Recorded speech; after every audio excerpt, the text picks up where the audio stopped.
श्रुतिस्मृतिपुराणानामालयं करुणालयं नमामि भगवत्पादशङ्करं लोकशङ्करं शङ्करं शङ्कराचार्यं केशवं बादरायणं सूत्रभाष्यकृतौ वन्दे भगवन्तौ पुनः पुनः भारतीकरुणापात्रं भारतीपदभूषणं भारतीपदमारूढं भारतीतीर्थमाश्रये विद्याविनयसम्पन्नं वीतरागं विवेकिनं वन्दे वेदान्ततत्त्वज्ञं विदुशेखरभारतीं परमं क्लिष्टवेदान्तं परया श्लक्ष्णया गिरा यो बोधयति तं वन्दे परमानन्दभारतीम् जन्माद्यस्य यतोऽन्वयादितरतश्चार्थेष्वभिज्ञस्वराट् तेने ब्रह्महृदाय आदिकवये मुह्यन्ति यत्सूरयः तेजो वारिमृदां यथा विनिमयो यत्र त्रिसर्गो मृषा धाम्ना स्वेन सदा निरस्तकुहकं सत्यं परं धीमहि ಜಿಜ್ಞಾಸುಗಳೇ, ನಾವುಗಳು ಬಾದರಾಯಣ ಪ್ರಣೀತವಾಗಿರುವಂತಹ ಅಷ್ಟಾದಶ ಪುರಾಣಗಳಲ್ಲಿ ಬಹಳ ಪ್ರಸಿದ್ಧವಾಗಿರುವ ಮಹತ್ವದ್ದಾಗಿರುವಂತಹ ಇದಂ ಭಾಗವತಂ ಪುರಾಣಂ ವೇದ ಸಂಹಿತಂ ಎಂದಾಗಿ ಹೇಳುವಂತೆ ವೇದಗಳಿಗೆ ಸಮಾನವಾಗಿರುವಂತಹ ಪುರಾಣ.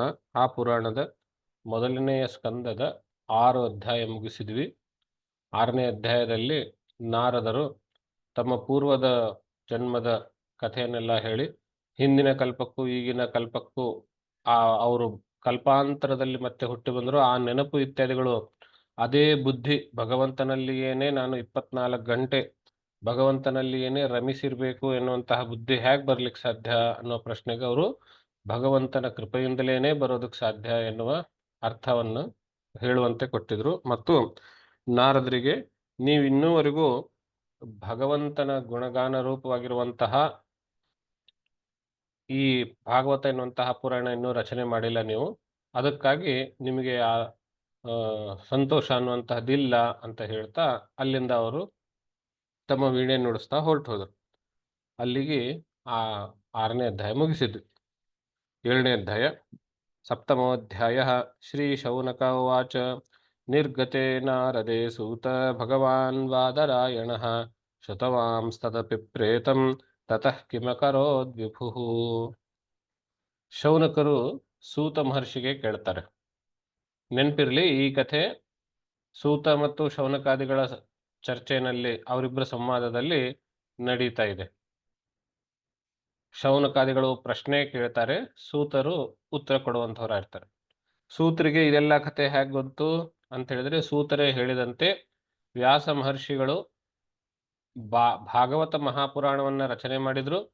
ಅದನ್ನ ಅವರು ತನ್ನ ಮಗನಿಗೆ ಶುಕ ಮಹರ್ಷಿಗೆ ಸಂಪೂರ್ಣವಾಗಿ ಧಾರೆ ಎರೆದರು.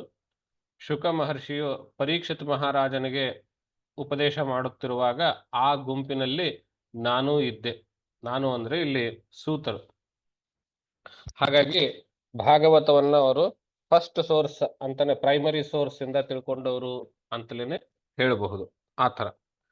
ಹಾಗಾಗಿ ಶೌನಕರು ಏನ್ ಪ್ರಶ್ನೆ ಕೇಳಿದ್ರು ಅಂತ ಹೇಳಿದ್ರೆ, ನಾರದರು ಅವ್ರ ಕಥೆ ಉಪದೇಶ ಎಲ್ಲ ವ್ಯಾಸರಿಗೆ ಹೇಳಿ ಹೊರಟು ಹೋದ್ಮೇಲೆ ಬಾದರಾಯಣರು ಆ ನಾರದ ಮಹರ್ಷಿಯ ಅಭಿಪ್ರಾಯವನ್ನ ತಿಳಿದುಕೊಂಡಂಥವರಾಗಿ ಮುಂದೇನ್ ಮಾಡಿದ್ರು ಅನ್ನುವಂಥದ್ದು ಪ್ರಶ್ನೆ. ಕಥೆ ಮುಂದುವರಿಸೋದಕ್ಕೆ ಬೇಕಲ್ಲ, ನಾವು ಕಥೆ ಹೇಳುವಾಗ ಮುಂದೇನಾಯ್ತು ಅಂತ ಕೇಳ್ತಾ ಇರ್ತೀವಲ್ಲ ಒಬ್ರು.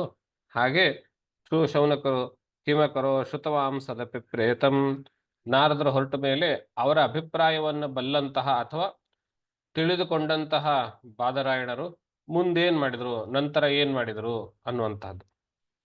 ಶ್ರೀ ಸೂತ ಉವಾಚ, ಸೂತರು ಉತ್ತರ ಕೊಡ್ತಾರೆ ಪ್ರಶ್ನೆಗೆ. ಬ್ರಹ್ಮನದ್ಯಾ ಸರಸ್ವತ್ಯಾ ಆಶ್ರಮ ಪಶ್ಚಿಮೇ ತಟೆ ಶಮ್ಯಾ ಪ್ರಾಸೈತಿ ಖ್ಯಾತ ಋಷೀಣಾಂ ಸತ್ರವರ್ಧನಃ. ಬ್ರಹ್ಮನದಿಯಾಗಿರುವಂತಹ ಸರಸ್ವತಿಯ ಪಶ್ಚಿಮ ತಟದಲ್ಲಿ ಇರುವಂತಹ ಆಶ್ರಮಗಳಲ್ಲಿ ಅಂತ. ಬ್ರಹ್ಮನದಿ ಅಂತ ಹೇಳಿದ್ರೆ ಎರಡರ್ಥ. ಬ್ರಹ್ಮ ಪತ್ನಿಯಾಗಿರುವ ಸರಸ್ವತಿಯ ನದಿ ಆಗಿರುವುದರಿಂದ ಬ್ರಹ್ಮನದಿ ಅಂತ ಒಂದು. ಇನ್ನೊಂದು, ಈ ನದಿಯ ದಂಡೆಯಲ್ಲಿ ಬ್ರಹ್ಮಜ್ಞಾನಿಗಳು ಬ್ರಾಹ್ಮಣರು ಬಹಳ ಹೆಚ್ಚು ಸಂಖ್ಯೆಯಲ್ಲಿ ವಾಸ ಮಾಡ್ತಿದ್ರು ಅನ್ನೋ ಕಾರಣದಿಂದಲೂ ಇದಕ್ಕೆ ಬ್ರಹ್ಮನದಿ ಅಂತ. ಹೀಗೆ ಬ್ರಹ್ಮನದಿಯಾಗಿರುವಂತಹ ಸರಸ್ವತಿಯ ಪಶ್ಚಿಮ ತಟದಲ್ಲಿ ಇರುವಂತಹ ಆಶ್ರಮಗಳ ಗುಂಪು, ಅದಕ್ಕೆ ಶಮ್ಯಾಪ್ರಾಸ ಇತಿ ಖ್ಯಾತಃ. ಶಮ್ಯಾಪ್ರಾಸ ಅಂತ ಹೆಸರು ಆ ಆಶ್ರಮಗಳ ಗುಂಪಿಗೆ. ಆ ಆಶ್ರಮಗಳ ಗುಂಪಿನಲ್ಲಿ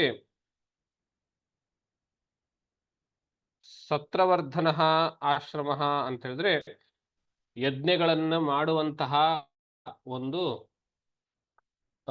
ಮಾಡಲಿಕ್ಕೆ ಏನೇನು ಅನುಕೂಲ ಇಲ್ಲ ಬೇಕೋ ಅದೊಂದು. ಈಗ ನಾವು ಮದುವೆ ಮಾಡಬೇಕು ಅಂದ್ರೆ ಛತ್ರ ಬುಕ್ ಮಾಡ್ತೀವಿ, ಅಂದ್ರೆ ಮದುವೆ ಮಾಡ್ಲಿಕ್ಕೆ ಏನೇನು ಅನುಕೂಲ ಬೇಕೋ ಎಲ್ಲ ಛತ್ರಗಳಲ್ಲಿ ಒಂದೇ ಕಡೆ ಸಿಗ್ತದೆ ಅನ್ನೋ ಕಾರಣಕ್ಕೆ.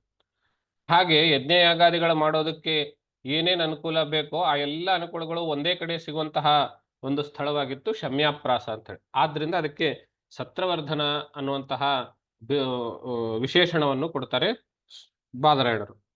ಯಜ್ಞಯಾಗಾದಿಗಳನ್ನು ಮಾಡೋದಕ್ಕೆ ಹೇಳಿ ಮಾಡಿಸಿರುವಂತಹ ಸ್ಥಳ ಆಗಿತ್ತು. ಆದ್ರಿಂದ ಅಂತಹ ಶಮ್ಯಾಪ್ರಾಸ ಅನ್ನುವಂತಹ ಪ್ರದೇಶದಲ್ಲಿ ಇವರಿದ್ದು, ತಸ್ಮಿನ್ ಮುಖ್ಯಾಶ್ರಮೆ ವ್ಯಾಸೋ ಬದರಿ ಷಂಡ ಮಂಡಿತೆ ಆಸೀನೋಪ ಉಪಸ್ಪೃಶ್ಯ ಪ್ರಣಿದಧ್ಯೌ ಮನಸ್ವಯಂ. ಆ ಆಶ್ರಮಗಳ ಗುಂಪಿನಲ್ಲಿ ಮುಖ್ಯಾಶ್ರಮದಲ್ಲಿ, ಮುಖ್ಯಾಶ್ರಮ ಅಂತ ಹೇಳಿದ್ರೆ ಸಂಸ್ಕೃತದಲ್ಲಿ ಮುಖ್ಯ ಅನ್ನೋದಕ್ಕೆ ಸ್ವ ಅಂತಲೂ ಅರ್ಥ ಇದೆ. ಅಂದ್ರೆ ಮುಖ್ಯಾಶ್ರಮ ಅಂತ ಹೇಳಿದ್ರೆ ಸ್ವಾಶ್ರಮ.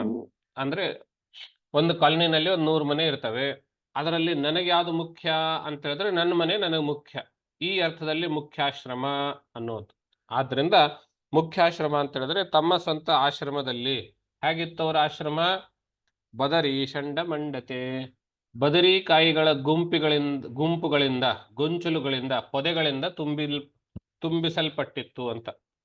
ಬದರಿಕಾಯಿ ಅಂತ ಹೇಳಿದ್ರೆ ನಾವು ಇವಾಗನ್ನ ಯಾವುದು ಬೋರೆಕಾಯಿ ಅಂತ ಹೇಳ್ತೀವಿ, ನಮ್ ಕಡೆ ಎಲ್ಲ ಬಾರಿಕಾಯಿ ಅಂತ ಹೇಳ್ತಾರೆ. ಅದರಲ್ಲಿ ವಿಶೇಷವಾಗಿ ದಪ್ಪಗಾಗಿರೋದನ್ನ ಕಾಶಿ ಬಾರಿಕಾಯಿ ಅಂತ ಹೇಳ್ತಾರೆ. ಆ ಕಾಶಿ ಬಾರಿಕಾಯಿಯನ್ನು ಯಾವುದನ್ನ ನಾವು ಹೇಳ್ತೀವೋ ಅದಕ್ಕೆ ಬದರಿ ಅಂತ, ಬದರಿ ಫಲ ಅಂತ ಹೆಸರದು ಸಂಸ್ಕೃತದಲ್ಲಿ.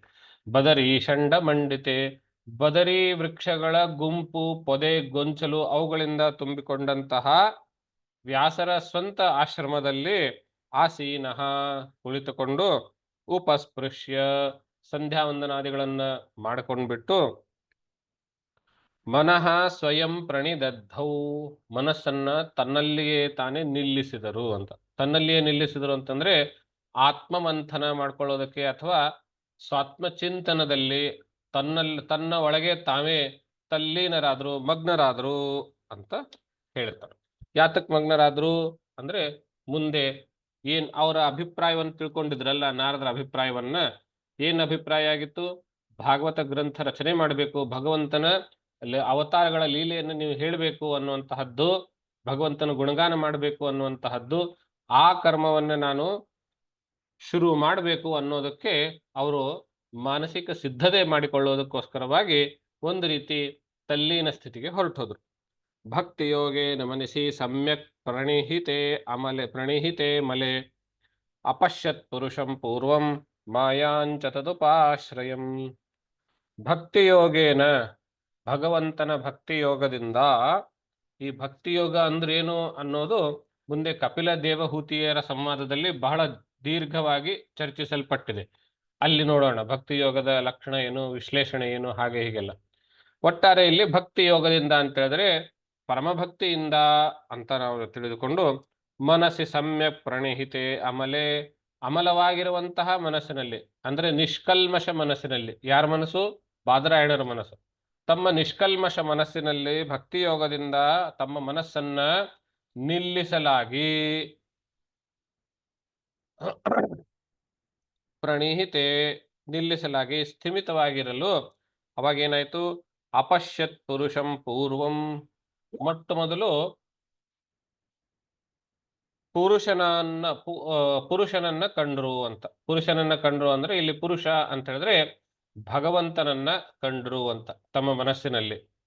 ಪೂರ್ವಂ ಮೊದಲು, ಮೊಟ್ಟ ಮೊದಲು ಭಗವಂತನನ್ನ ಕಂಡ್ರು. ನೆನಪಿರ್ಲಿ, ಭಗವಂತನನ್ನ ಕಾಣೋದಕ್ಕೆ ಹಿಂದಿನ ಕಲ್ಪದಲ್ಲಿ, ಹಿಂದಿನ ಜನ್ಮದಲ್ಲಿ ಅವರು ಎಷ್ಟು ಕಸರತ್ತು ಮಾಡಿದ್ರು, ಎಷ್ಟು ಪ್ರಯತ್ನ ಮಾಡಿದ್ರು ಮತ್ತೆ ನೋಡೋಣ ಅಂತ ಹೇಳಿ. ಒಂದು ಕ್ಷಣ ಹೀಗೇನೋ ಅಸ್ಪಷ್ಟ ರೂಪ ಬಂದು ಹೋಗಿತ್ತು.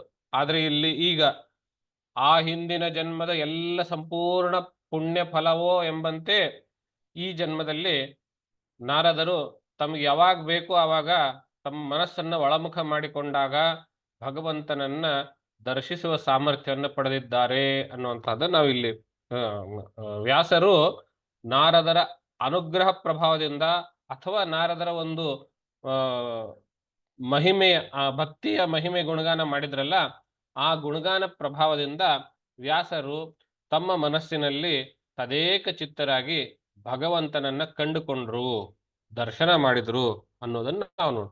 ಅಪಶ್ಯತ್ ಪುರುಷಂ ಪೂರ್ವಂ, ಮೊದಲು ಪುರುಷನನ್ನ ಅಂದ್ರೆ ಭಗವಂತನನ್ನ ಕಂಡ್ರು, ದರ್ಶನ ಮಾಡ್ಕೊಂಡ್ರು. ಆಮೇಲೆ ಮಾಯಾಂಚ ತದುಪಾಶ್ರಯಂ, ಆ ಪುರುಷನಲ್ಲಿ ಆಶ್ರಯಿತವಾಗಿರುವ ಮಾಯೆಯನ್ನ ಕಂಡುಕೊಂಡ್ರು ಅಂತ. ಆ ಪುರುಷನಲ್ಲಿ ಆಶ್ರಯತ ಅಂದ್ರೆ ಬ್ರಹ್ಮದಲ್ಲಿ ಇರುವಂತಹ ಆ ಮಾಯೆಯನ್ನ ಕಂಡ್ರು. ಮಾಯ ಯಾವುದು? ಪ್ರಕೃತಿ. ಆ ಪ್ರಕೃತಿ ತ್ರಿಗುಣಾತ್ಮಕೆಯಾಗಿರುವಂತಹದ್ದು. ಅಂತಹ ಮಾಯೆಯನ್ನ ಕಂಡ್ರು ಅಂದ್ರೆ ಏನರ್ಥ? ಮೊದಲು ನಿರ್ಗುಣವಾಗಿರುವಂತಹ ಪರಬ್ರಹ್ಮವನ್ನ ಮನಸ್ಸಿನಲ್ಲಿ ಅನುಭವಿಸಿ ಆಮೇಲೆ ಅದರ ಮಾಯೆಯ ಮೂಲಕ ಸಗುಣ ಬ್ರಹ್ಮವನ್ನು, ನಂತರದ ಎಲ್ಲಾ ಜಗತ್ತುಗಳನ್ನ, ಬ್ರಹ್ಮಾಂಡವನ್ನ ಎಲ್ಲವನ್ನು ಕಂಡುಕೊಂಡ್ರು ಅನ್ನುವಂತಹದ್ದನ್ನ ಈ ಮುಂದಿನ ಶ್ಲೋಕದಲ್ಲಿ. ಯಯಾ ಸಂಮೋಹಿತೋ ಜೀವ ಆತ್ಮಾನಂ ತ್ರಿಗುಣಾತ್ಮಕಂ ಪರೋಪಿ ಮನುತೇನರ್ಥಂ ತತ್ಕೃಪಂ ಚಾಪಿ ಪದ್ಯತೆ ತತ್ಕೃತಂಚಾಪಿ ಪದ್ಯತೆ. ಮಾಯೆಯನ್ನು ಕಂಡ್ರಲ್ಲ, ಆ ಮಾಯೆಯ ಕಾರಣದಿಂದಲೇನೆ ಅಥವಾ ಮಾಯೆಯ ಪ್ರಭಾವದಿಂದಲೇನೆ ಸಮ್ಮೋಹಿತನಾಗಿ, ಯಯಾ ಸಮ್ಮೋಹಿತ, ಯಾವ ಮಾಯೆಯಿಂದ ಸಮ್ಮೋಹಿತನಾಗ್ಬಿಟ್ಟು ಪರಹ ಅಪಿ, ತಾನೇ ಪರಮಾತ್ಮನಾಗಿದ್ರೂ ಕೂಡ ಆತ್ಮಾನಂ ತ್ರಿಗುಣಾತ್ಮಕಾಂ ಜೀವ ಮನತೆ. ಬಹಳ ಆಳವಾದ ಮತ್ತು ಮೂಲಭೂತವಾದ ಅಂಶ ಈ ಶ್ಲೋಕದಲ್ಲಿ ಹೇಳಿದ್ದು. ಮಾಯೆಯಿಂದ ಮೋಹಿತನಾಗಿ ತಾನು ಪರಮಾತ್ಮನೇ ಆಗಿದ್ರು ತನ್ನನ್ನು ತಾನು ತ್ರಿಗುಣಗಳಿಂದ ಕೂಡಿರುವಂತಹ ಜೀವಾತ್ಮನಾಗಿ ಕಾಣುತ್ತಾನೆ ಅಥವಾ ಮನುತೆ ತಿಳಿದುಕೊಳ್ಳುತ್ತಾನೆ ಅಂತ.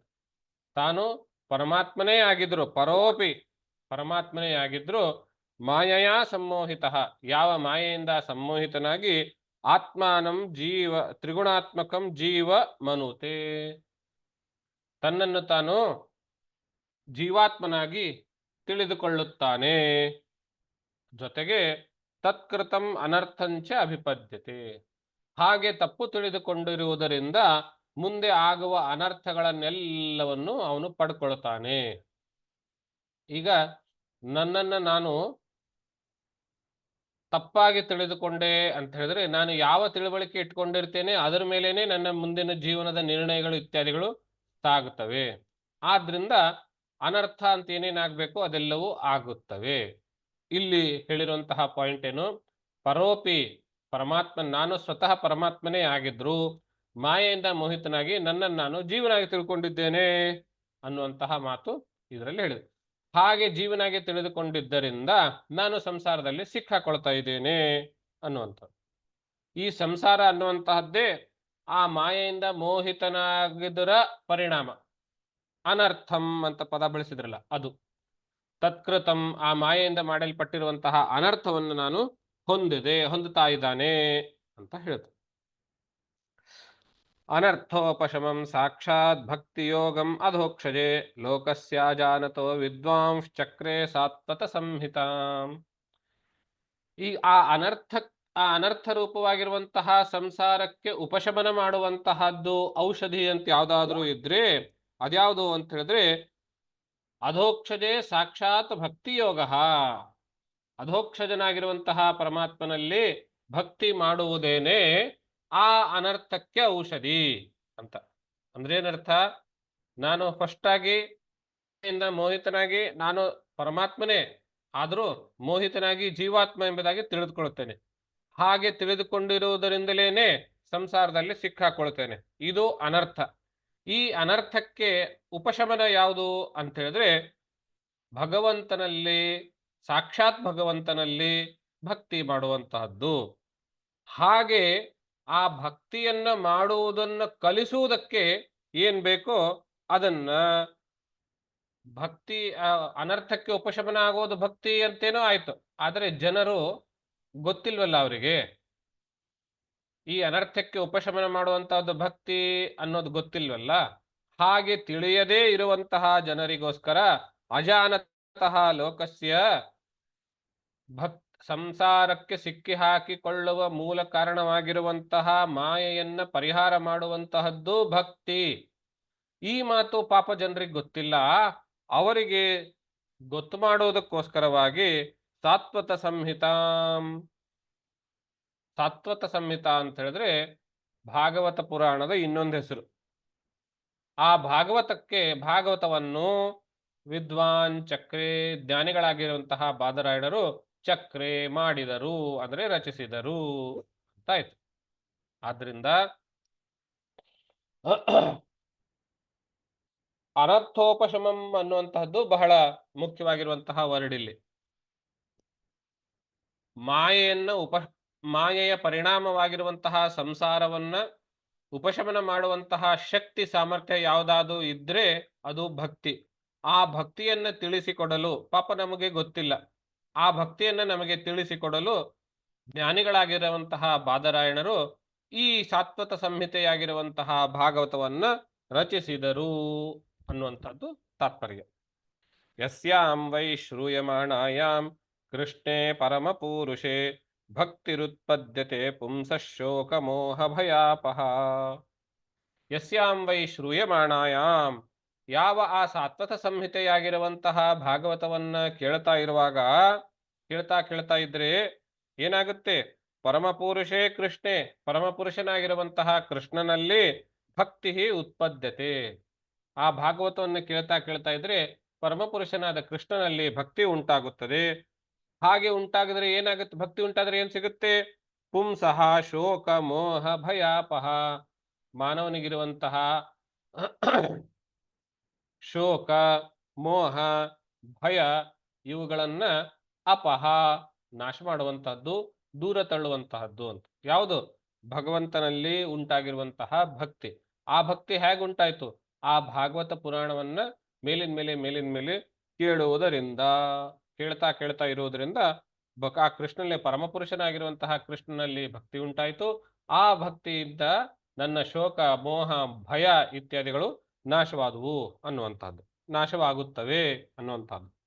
ಸಂಹಿತಾಂ ಭಾಗವತೀಂ ಕೃತ್ವಾನುಕ್ರಮ್ಯ ಚಾತ್ಮಜಂ ಶುಕಮಧ್ಯಾಪಯಾಮಾಸ ನಿವೃತ್ತಿ ನಿರತಂ ಮುನಿಂ. ಸಹ ಬಾದರಾಯಣ, ಆ ಬಾದರಾಯಣರು ಭಾಗವತಿ ಸಂಹಿತಾಂ ಕೃತ್ವ, ಭಾಗವತ ಶಾಸ್ತ್ರವನ್ನ ಅಥವಾ ಭಾಗವತ ಪುರಾಣವನ್ನ ರಚಿಸಿ, ಕೃತ್ವ ಅನುಕ್ರಮ್ಯ ಚ ಆತ್ಮಜಂ, ಆಮೇಲೆ ಏನ್ ಮಾಡಿದ್ರು? ಆತ್ಮಜನಾಗಿರುವಂತಹ, ತನ್ನ ಮಗನೇ ಆಗಿರುವಂತಹ ಶುಕ ಮಹರ್ಷಿಯನ್ನು, ಎಂಥವ್ರವರು? ನಿವೃತ್ತಿ ನಿರತಂ ಮುನಿಂ. ನಿವೃತ್ತಿ ನಿರತ ಅಂತ ಹೇಳಿದ್ರೆ ನಿವೃತ್ತಿ ಮಾರ್ಗದಲ್ಲಿ ಅಂದ್ರೆ ವೈರಾಗ್ಯದ ತ್ಯಾಗದ ಮಾರ್ಗದಲ್ಲಿ. ಪ್ರವೃತ್ತಿ ಮಾರ್ಗದಲ್ಲಿ ಅಂತ ಹೇಳಿದ್ರೆ ಏನಾದ್ರೂ ಸಂಪಾದಿಸಬೇಕು, ಅದು ದುಡ್ಡೇ ಇರಬೇಕು ಅಂತೇನಿಲ್ಲ, ಪುಣ್ಯನೂ ಸಂಪಾದಿಸಬೇಕು ಎನ್ನುವಂತಹ ಭಾವನೆ ಉಳ್ಳವರು ಪ್ರವೃತ್ತಿ ಮಾರ್ಗದವರು. ಪುಣ್ಯ, ಸ್ವರ್ಗ, ಧರ್ಮ ಇವುಗಳೆಲ್ಲ ಸಂಪಾದಿಸಬೇಕು, ನಾನು ಅರ್ಥ ಸಂಪಾದಿಸಬೇಕು ಅನ್ನುವಂತಹ ಮನಸ್ಸುಳ್ಳವರು ಪ್ರವೃತ್ತಿ ಮಾರ್ಗ. ಎಲ್ಲವನ್ನು ತ್ಯಾಗ ಮಾಡುವುದು, ವೈರಾಗ್ಯ ಮಾಡುವಂತಹ ಮನಸ್ಸುಳ್ಳವರು ನಿವೃತ್ತಿ ಮಾರ್ಗ. ಹಾಗೆ ಆ ನಿವೃತ್ತಿಯಲ್ಲಿ ನಿರತರಾಗಿರುವಂತಹ ಮುನಿಗಳಾಗಿರುವಂತಹ ತನ್ನ ಮಗನೇ ಆಗಿರುವಂತಹ ಶುಕನಿಗೆ ಈ ಭಾಗವತ ಸಂಹಿತೆಯನ್ನ ಅನುಕ್ರಮ್ಯ ಅವರಿಗೆ ಒಪ್ಪಿಸಿದ್ರು, ಅಂದ್ರೆ ಪಾಠ ಮಾಡಿ ತಿಳಿ ಹೇಳಿದರು ಅನ್ನುವಂಥದ್ದು. ಯಾಕೆ? Knowledge is pass down to next generation. ನಾವೇನ್ ಹೇಳ್ತೀವಿ? ಸುಮ್ಮನೆ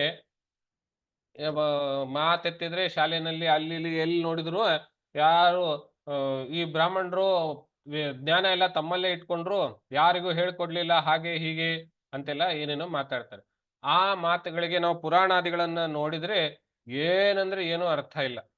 ಹಾಗೆ ನೋಡಿದ್ರೆ ನಮ್ಮ ಜ್ಞಾನದ ಗಣಿಯಾಗಿರುವಂತಹ ಪುರಾಣಗಳೆಲ್ಲವೂ ರಚಿಸಿದ್ದು ಬ್ರಾಹ್ಮಣರೇ ಅಲ್ಲ, ವ್ಯಾಸ ಮಹರ್ಷಿಗಳು. ರಾಮಾಯಣ ರಚಿಸಿದ್ದು ಬ್ರಾಹ್ಮಣನಲ್ಲ, ಮಹಾಭಾರತ ರಚಿಸಿದ್ದು ಬ್ರಾಹ್ಮಣನಲ್ಲ. ಆದ್ರೂ ನಾವು ಅವರ ಜ್ಞಾನವನ್ನ ಶಿರಸ ವಹಿಸಿ ಚಾಚೂ ತಪ್ಪದೆ ನಾವು ನಮ್ಮ ಜೀವನದಲ್ಲಿ ಅಳವಡಿಸ್ಕೊಳ್ತೇವೆ. ಆದ್ರಿಂದ ನಮ್ಮ ಮೇಲಿರುವಂತಹ ಅಲಿಗೇಷನ್ಗೂ ವಾಸ್ತವಕ್ಕೂ ಯಾವ ರೀತಿ ಸಂಬಂಧ ಇಲ್ಲ. ಇಲ್ಲಿ ಜ್ಞಾನವನ್ನ ತನ್ಪಾಡಿಗೆ ತಾನು ಇಟ್ಟುಕೊಳ್ಳದೇನೆ ಮುಂದಿನ ತಲೆಮಾರಿಗೆ ಕೊಡಬೇಕು ಅನ್ನುವಂತಹದ್ದನ್ನ ಗ್ರಹಿಸಿ, ಶುಕನಿಗೆ ಯಾಕೆ ಕೊಟ್ರು ಅನ್ನೋದಕ್ಕೆ ಹಿಂದೆ ಅಧ್ಯಾಯದಲ್ಲಿ ಬಂದಿದೆ. ಅವನು ಎಲ್ಲ ಮುನಿಗಳಲ್ಲಿ ತ್ಯಾಗ ವೈರಾಗ್ಯಗಳಲ್ಲಿ ಶ್ರೇಷ್ಠನಾಗಿರುವವನು, ಆದ ಕಾರಣದಿಂದ ಅವನಿಗೆ ಕೊಟ್ರು ಅನ್ನುವಂಥದ್ದು ಹಿಂದೆ ಬಂದಿದೆ ಶ್ಲೋಕದ. ಹಾಗೆ ಅವನಿಗೆ ಅಧ್ಯಾಪಯ ಮಾಸ, ಶುಕನಿಗೆ ಪಾಠ ಮಾಡಿ ಎಲ್ಲವನ್ನ ತಿಳಿ ಹೇಳಿದ್ರು ಅಂತ. ಈಗ ಇಲ್ಲಿ ಒಂದು ಪ್ರಶ್ನೆ ಬರ್ತದೆ. ತಂದೆ ಆದಂಥವನು ವ್ಯಾಸ ಮಹರ್ಷಿಯು ಭಾಗವತ ಪುರಾಣವನ್ನ ತಾನು ರಚಿಸಿರುವಂತಹ ಭಾಗವತವನ್ನ ಮಗನಿಗೆ ಅಧ್ಯಾಪಯಾಮಾಸ, ಕಲಿಸಿಕೊಟ್ಟನು. ಅದು ಕಲಿಸಿಕೊಡ್ಬೇಕು ಅಂತ ಹೇಳಿದ್ರೆ ಮೊದಲು ಶ್ಲೋಕದ ಪಾದ ಹೇಳಿರ್ತಾರೆ, ಆಮೇಲೆ ಅರ್ಥ ಹೇಳಿರ್ತಾರೆ, ಆಮೇಲೆ ಪೂರ್ತಿ ಶ್ಲೋಕ ಹೇಳ್ತಾರೆ, ಆಮೇಲೆ ಅದರ ಅರ್ಥವನ್ನ ಪದಚ್ಛೇದ, ಅನ್ವಯ ಇತ್ಯಾದಿ ಇತ್ಯಾದಿಗಳನ್ನ ಅದೇನು ಕ್ರಮ ಏನಿದೆ ಸ್ಕೂಲಲ್ಲಿ ಟೀಚರ್ಸು ಎಲ್ಲ ಹೇಳುವಂತಹ ಕ್ರಮ ಏನಿದೆ, ಗುರುಕುಲದಲ್ಲಿ ಗುರುಗಳು ಹೇಳುವ ಕ್ರಮ ಏನಿದೆ, ಆ ಕ್ರಮದಲ್ಲಿ ಶಿಷ್ಯರಿಗೆ ಶುಕನಿಗೆ ಹೇಳಿಕೊಟ್ರು ಅನ್ನೋ ಅರ್ಥ ಆಗುತ್ತೆ ಅಧ್ಯಾಪಯ ಮಾಸ ಅನ್ನೋ ಪದದಿಂದ. ಈ ಪ್ರಶ್ನೆ ಏನು ಅಂತ ಹೇಳಿದ್ರೆ, ನಾವು ಶುಕರ ಕಥೆ ಕೇಳ್ತೀವಿ, ಅವ್ರು ಹುಟ್ಟಿದಾದ ತಕ್ಷಣ ಕಾಡಿಗೆ ಹೋದಂಥವ್ರು ಇಷ್ಟೆಲ್ಲ ಪಾಠ ಕೇಳಿಸಿಕೊಂಡು ಗುರುಕುಲದಲ್ಲಿ ಇದ್ದು ಅದು ಅವ್ರ ಸ್ವಭಾವವೇ? ಅದ್ಯಾಕೆ ಸಾಧ್ಯ ಆಗುತ್ತೆ? ಗುರುಕುಲದಲ್ಲಿ ಆಗ್ಲಿ ಅಥವಾ ತಂದೆ ಮನೆಯಲ್ಲಿ ಆಗ್ಲಿ ಅಥವಾ ಅವ್ರು ಎಲ್ಲಿದ್ದಾರೋ ಅಲ್ಲೇನೆ ಕುಳಿತುಕೊಂಡ್ಬಿಟ್ಟು ಈ ಅಧ್ಯಾಪನೆ ಮಾಡುವಾಗ ಗುರು ಹೇಳಿದ್ದನ್ನ ಕೇಳಿಸ್ಬೇಕು, ಕೇಳಿಸ್ಕೊಂಡ ಮೇಲೆ ಅದನ್ನ ಮನನ ಮಾಡಬೇಕು. ಅದೆಲ್ಲ ಕೆಲಸ ತಾನೆ. ಅಷ್ಟೆಲ್ಲಾ ಕೆಲಸ ಮಾಡುವಂತಹದ್ದು ಶುಕರ ಸ್ವಭಾವಕ್ಕೆ ಸೂಟ್ ಆಗುತ್ತೇನೋ? ಅವರು ಆತ್ಮಾರಾಮರಾಗಿದ್ರಲ್ವೇ, ಹುಟ್ಟಿನಿಂದಲೇನೆ ಮಾಯೆಯ ಸೋಂಕು ತಕ್ಕಿಸಿಕೊಳ್ಳದೇನೆ ವೈರಾಗ್ಯ ಶಿರೋಮಣಿ ಆಗಿದ್ದವರಲ್ವೇ, ತಮ್ಮ ಆತ್ಮದಲ್ಲಿಯೇನೆ ತಾವು ನೆಲೆ ನಿಂತವರಲ್ವೇ, ಅವರು ಪುನಃ ಭಾಗವತ ಕಲಿಯೋದು, ಅದು ಪಾಠ ಹೇಳಿಸ್ಕೊಂಡು ಕಲಿಯೋದು ಅದು ಹೇಗೆ ಹೊಂದುತ್ತೆ ಅನ್ನುವಂತಹ ಪ್ರಶ್ನೆ. ಆ ಪ್ರಶ್ನೆಯನ್ನ ಶೌನಕರು ಸೂತರಿಗೆ ಕೇಳ್ತಾರೆ. ಸವೈ ನಿವೃತ್ತಿ ನಿರತ ಸರ್ವತ್ರೋಪೇಕ್ಷಕೋ ಮುನಿ ಕಸ್ಯ ವಾ ಬೃಹತೀಂ ಏತಾಂ ಆತ್ಮಾರಾಮ ಸಮಭ್ಯಸತ.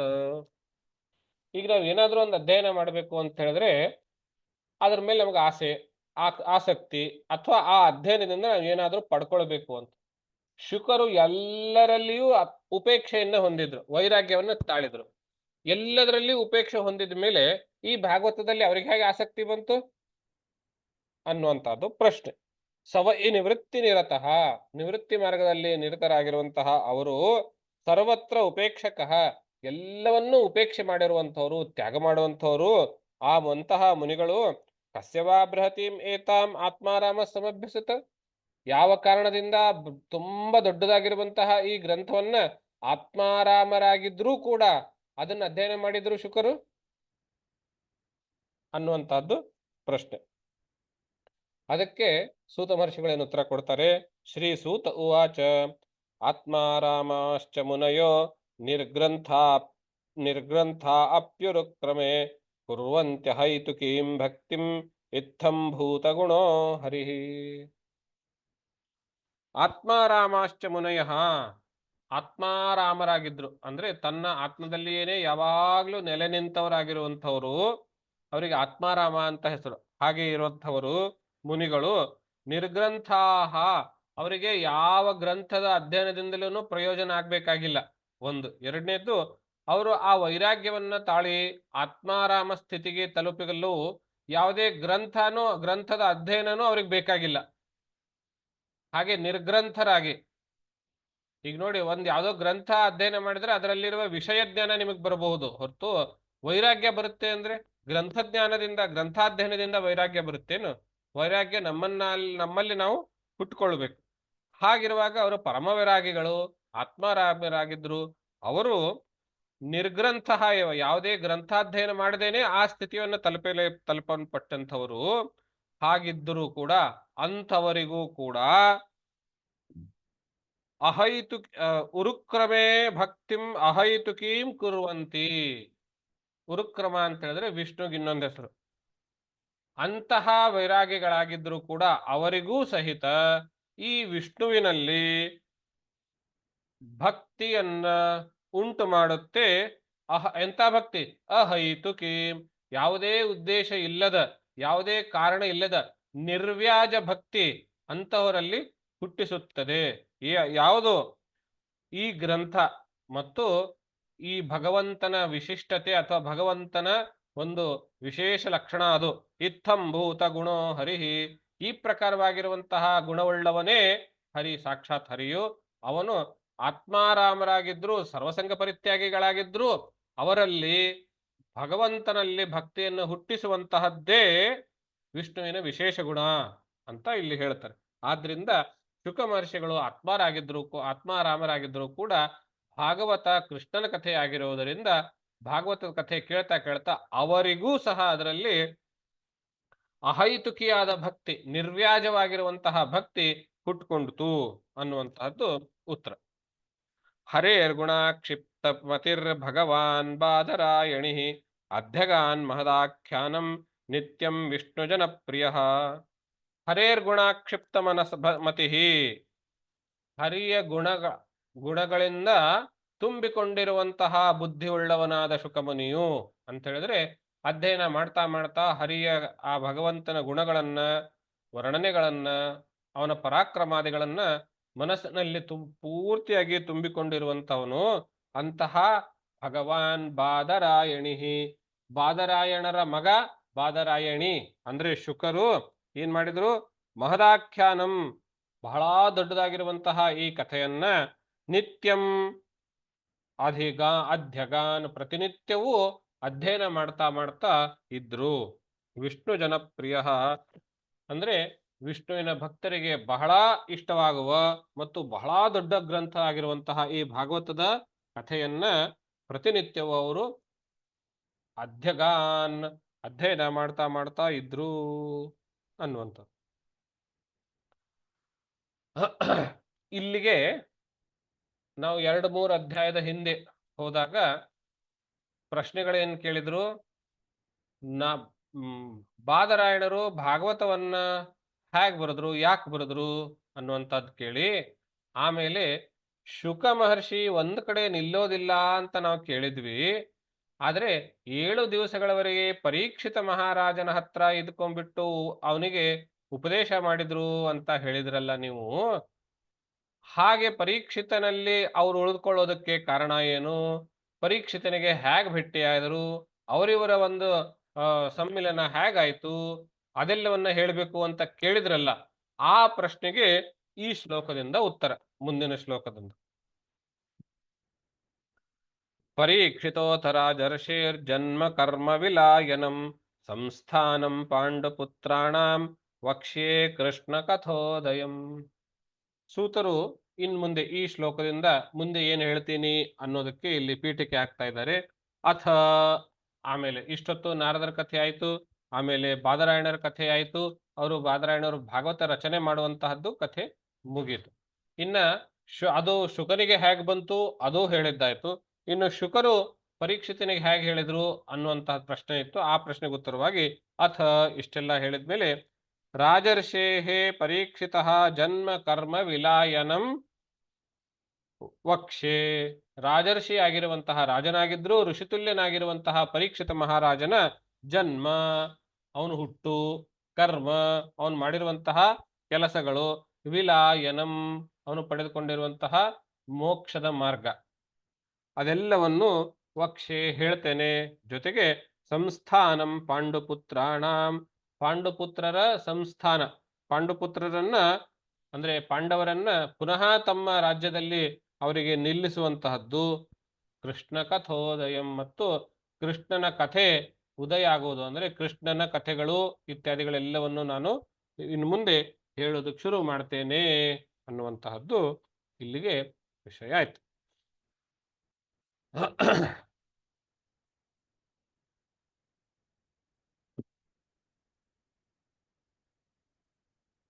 ಯದಾ ಮೃದೆ ಕೌರವ ಸೃಂಜಯಾನಾಂ ವೀರೇಶ್ವಥೋ ವೀರಗತಿಂಗತೇಷು ವೃಕೋದರ ವಿದ್ಧ ಗದಾಭಿಮರ್ಶ ಭಗ್ನೋರುದಂಡೇ ಧೃತರಾಷ್ಟ್ರಪುತ್ರೇ.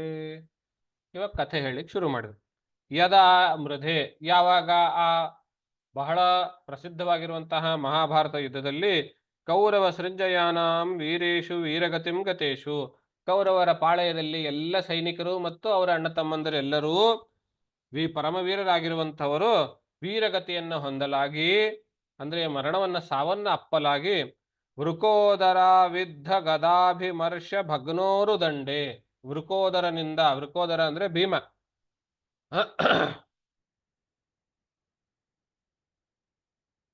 ಭೈರಪ್ಪನವರು ವೃಕೋದರ ಅನ್ನೋ ಹೆಸರಿಗೆ ಬಹಳ ಸೊಗಸಾಗಿ ವಿವರಣೆ ಕೊಡ್ತಾರೆ.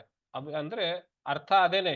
ವೃಕೋದರ ಪದದಿಂದ ವೃಕ ಅಂದ್ರೆ ತೋಳ, ಉದರ ಅಂದ್ರೆ ಹೊಟ್ಟೆ, ತೋಳದಂತೆ ಹೊಟ್ಟೆ ಉಳ್ಳವನು ಅಂತ ಅರ್ಥ ವೃಕೋದರ.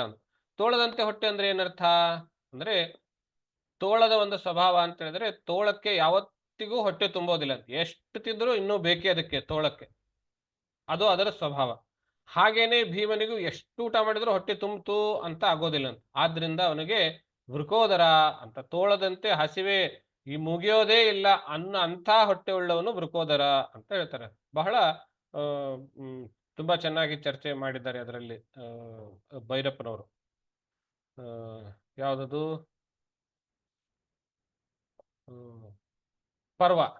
ಪರ್ವ ಕಾದಂಬರಿಯಲ್ಲಿ. ಅಂತಹ ವೃಕೋದರ ವಿದ್ಧ, ವೃಕೋದರನಿಂದ ಹೊಡೆಯಲ್ಪಟ್ಟ, ಯಾವುದರಿಂದ ಹೊಡೆದ? ಗದಾಭಿಮರ್ಶ, ತನ್ನ ಕೈಯಲ್ಲಿರುವಂತಹ, ತನ್ನ ಆಯುಧವಾಗಿರುವಂತಹ ಗದೆಯಿಂದ ಹೊಡೆಯಲ್ಪಟ್ಟವನಾಗಿ, ಆಮೇಲೆ ಏನಾಯ್ತು?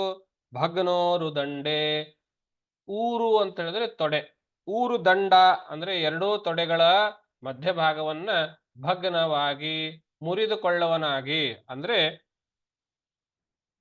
ಗದಾಯುದ್ಧವು, ಭೀಮ ಮತ್ತು ದುರ್ಯೋಧನರ ಗದಾಯುದ್ಧವು ಮುಗಿದಿದೆ.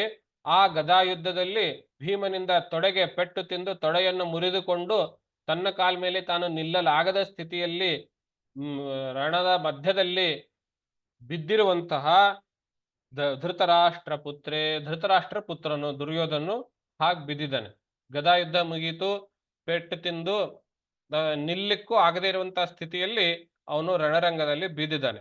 ಆ ಸಂದರ್ಭ ಅಲ್ಲಿಂದ ಕತೆ ಶುರು ಮಾಡ್ತಾರೆ. ಭರ್ತು ಪ್ರಿಯಂ ದ್ರೌಣಿರಿತಿ ಸ್ಮ ಪಶ್ಯನ್ ಕೃಷ್ಣಾಸುತಾನಾಂ ಸ್ವಪತಾಂ ಶಿರಾಂಸಿ ಅಪಾಹರದ್ವಿಪ್ರಯಮೇವ ವಿಪ್ರಿಯಮೇವ ತಸ್ಯ ಜುಗುಪ್ಸಿತಂ ಕರ್ಮ ವಿಗರ್ಹಯಂತಿ.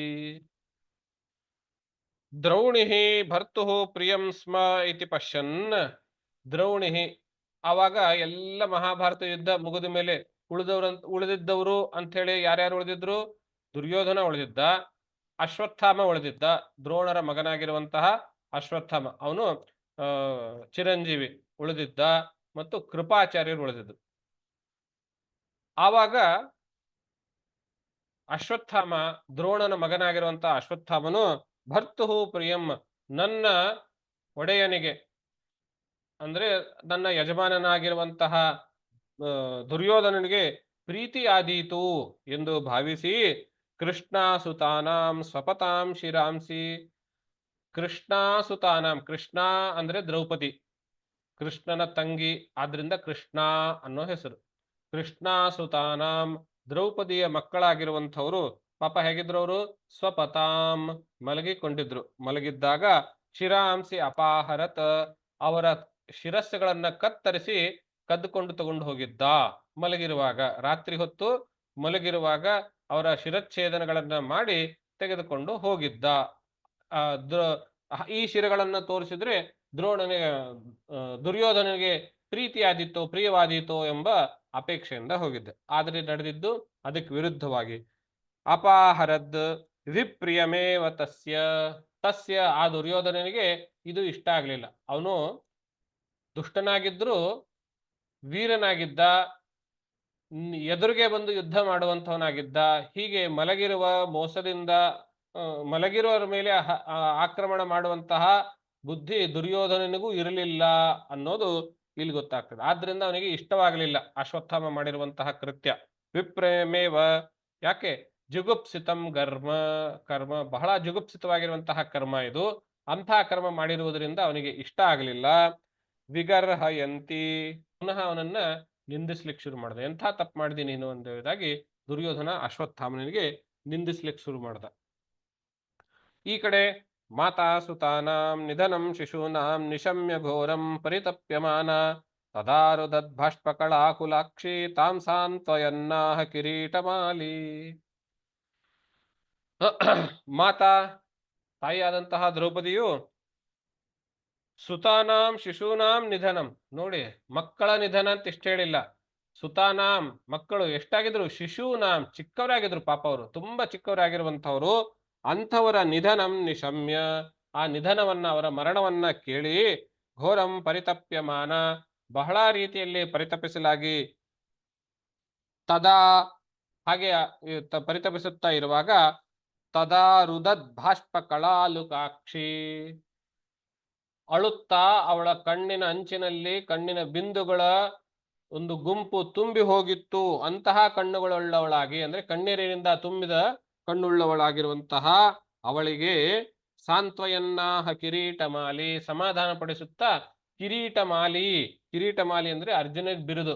ಅವನು ಬಹಳ ರಾಜರುಗಳನ್ನ ಸೋಲಿಸಿ ಅವರೆಲ್ಲರ ಕಿರೀಟಗಳನ್ನ ತೆಗೆದುಕೊಂಡು ಬಂದಿದ್ದ ಅನ್ನೋ ಕಾರಣಕ್ಕೆ ಕಿರೀಟಮಾಲಿ ಅಂತ ಹೆಸರು ಅವನಿಗೆ.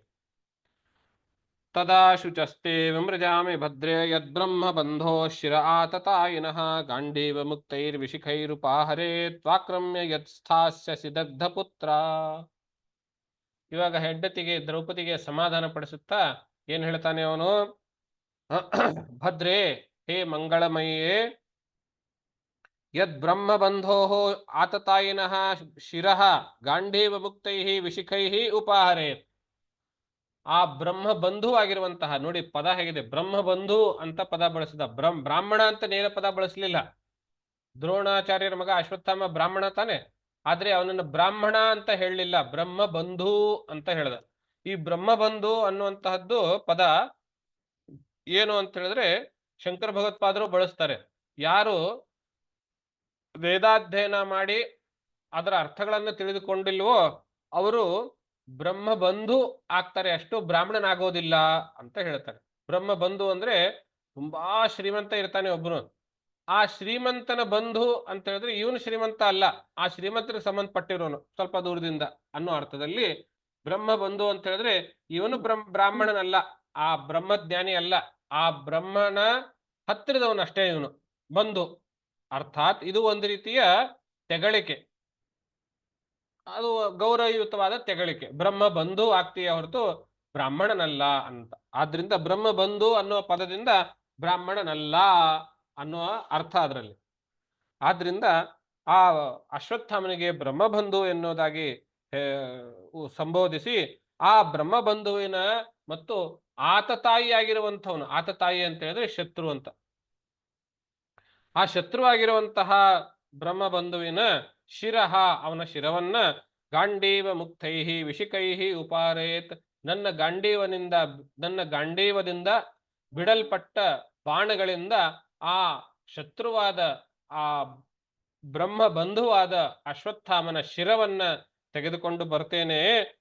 ತ್ವಾ ಆಕ್ರಮ್ಯ ತ್ವಾ ಅಪಾಹರೇ, ಅದು ತೆಗೆದುಕೊಂಡು ಬಂದ ಮೇಲೇನೆ ನಿನಗೆ ನಾನು ಆ ಉಪಾಹರೇ ಅದನ್ನ ತಂದು ಕೊಡ್ತೇನೆ, ಅವನ ಶಿರಸ್ಸನ್ನ. ನೀನೇನ್ ಮಾಡ್ತೀಯ, ಆಕ್ರಮ್ಯ ಯತ್ಸ್ಥಾಸ್ಯಸಿ, ಆ ಶಿರವನ್ನ ಆಕ್ರಮಿಸಿ ನೀನ್ ನಿಲ್ತೀಯಲ್ವಾ, ಆವಾಗ ಎಂಥವಳು ಪಾಪ ನೀನು, ದಗ್ಧ ಪುತ್ರಾಹ, ನಿನ್ನ ಮಕ್ಕಳನ್ನ ಕಳೆದುಕೊಂಡಂಥವಳು. ಆವಾಗ ನೀನು ಅವನ ಶಿರಸ್ಸಿನ ಮೇಲೆ ನಿಂತಾಗ, ಕಾಲಿಟ್ಟು ನಿಂತಾಗ ತದಾ ಶುಚಸ್ತೆ ವಿಮೃಜಾಮಿ, ಆವಾಗ ನಿನ್ನ ಶೋಕವನ್ನ ನಾನು ಪರಿಹಾರ ಮಾಡ್ತೇನೆ ಅಂತ ಪ್ರತಿಜ್ಞೆ ಮಾಡ್ತಾನೆ. ಅರ್ಥಾತ್ ಇದು ಕ್ಷತ್ರಿಯರಲ್ಲಿ ಸ್ವಾಭಾವಿಕವಾಗಿ ಇರುವಂತಹ ಈ ಗುಣ, ಅದರಲ್ಲಿಯೂ ಅರ್ಜುನನಂತಹ ಪರಮಪ್ರತಾಪಿ ವೀರನಲ್ಲಿ ಇರುವಂತಹ ಗುಣ ಇದು. ಯಾರು ನಿನ್ನ ಮಕ್ಕಳನ್ನ ಕೊಂದ್ರೋ, ಅದು ಮಲಗಿರುವಾಗ ಅವನ ಶಿರಸ್ಸನ್ನ ತೆಗೆದುಕೊಂಡು ನಿನಗೆ ಕೊಡ್ತೇನೆ, ತೆಗೆದ್ಬಂದು ನಿಂಗೆ ಕೊಡ್ತೇನೆ, ಆ ಶಿರಸ್ಸಿನ ಮೇಲೆ ಕಾಲಿಟ್ಟು ನೀನ್ ನಿಲ್ತಿಯಲ್ವಾ, ಆವಾಗ ನಿನ್ನ ದುಃಖ ನಾನು ಕಳೀತೇನೆ ಅಂತ ಹೇಳಿದ್ರೆ, ಆಗ ನಿನ್ನ ದುಃಖ ಕಳೀತೇನೆ ಅಂತ ಹೇಳುವುದರ ಮೂಲಕ ನಾನು ಹಾಗೆ ಮಾಡಿ ನಿನಗೆ ಸಮಾಧಾನ ಮಾಡ್ತೇನೆ ಅನ್ನುವಂಥದ್ದು ಪ್ರತಿಜ್ಞೆ. ಈಗ ಅರ್ಜುನ ಅವನಿಗೆ ಅಶ್ವತ್ಥಾಮನನ್ನ ಕುರಿತು ಸಂಹಾರ ಮಾಡಿ ಅವನ ಶಿರಚ್ಛೇದನ ಮಾಡಿಕೊಡ್ಬೇಕು ಅನ್ನುವಂತಹದ್ದು ಅರ್ಜುನನ ಒಂದು ಪ್ರತಿಜ್ಞೆ. ಆ ಪ್ರತಿಜ್ಞೆಯನ್ನ ಮುಂದೇನ್ ಮಾಡ್ದ, ಅದು ಏನಾಯ್ತು ಅನ್ನುವಂತಹದ್ದು ಕಥೆಯನ್ನ ನಾವು ನಾಳೆಯ ಪಾಠದಲ್ಲಿ ಮುಂದುವರಿಸೋಣ ಅಂತ ಹೇಳ್ತಾ ಇಲ್ಲಿವರೆಗೂ ಈ ಕಥಾಭಾಗವನ್ನ ತಮ್ಮೆಲ್ಲರ ಹೃದಯ ಕಮಲಿರುವಂತಹ ಪರಮಾತ್ಮ ನಡೆಯಲ್ಲಿ ಅರ್ಪಿಸಿ ವಾಣಿಗೆ ವಿರಾಮ ನೀಡುತ್ತೇವೆ. ತತ್ಸತ್ ಶ್ರೀಕೃಷ್ಣಾರ್ಪಣಮಸ್ತು. ಎಲ್ರಿಗೂ ನಮಸ್ಕಾರ. ನಮಸ್ಕಾರ ಗುರುಗಳೇ. ನಮಸ್ತೆ ಆಚಾರ್ಯ. ನಮಸ್ತೆ. ನಮಸ್ಕಾರ ಗುರುಗಳೇ. ಎಲ್ಲರಿಗೂ ನಮಸ್ಕಾರ.